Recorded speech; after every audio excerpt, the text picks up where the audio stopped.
One of the best AM/FM transistor radios that came out was this one here.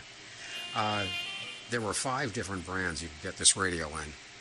Sears Silvertone, J.C. Penney's Pencrest, Arvin, Westinghouse, and Airline Montgomery Wards. All the same chassis but different cabinets. Die-cast heavy metal front with real chrome, all American made, and the best part about it, 2 separate tuners, separate AM tuner, separate FM tuner. This was built in 1962. This one has not been serviced yet. It's just the way I got it. This was a radio that you bought when you wouldn't ever have to buy another one. This was better than the Zenith. As far as picking up stations, it gets everything. I'm in a very deep fringe area. This gets stations that even car radios can't get. Has good tone. It's an amazing radio.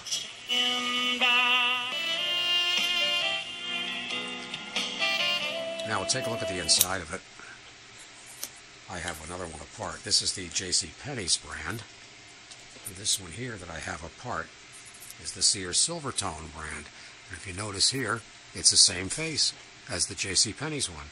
Has the same position for the tuners and the band switch. The chassis, it's interesting here. You look at the chassis on this one, if you can see that. Yes, you can. And here, they're the same part number. This is the same part number as this part number. They're exactly the same. This has a green solder mask coloring. This has a gold solder mask coloring, but it's the same chassis. Both, well, as I say, all 5 brand names use the same manufacturer. That was Arvin. But one of the best parts of this, you notice here,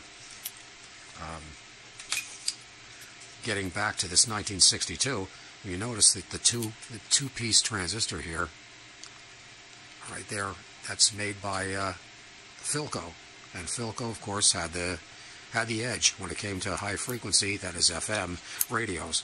And you see the way this is built, like a battleship, and all American. There's your AM tuner right here. Your FM front end is a separate enclosed circuit right in here. Vernier tuning too, so that it's a smooth vernier tuning, band switch. This one here, the Silvertone, doesn't give you tone control. It's just a volume control with the on-off switch. You notice it has 4 terminals on the on-off switch, and that's because it has a tapped power supply. It uses plus and minus voltage.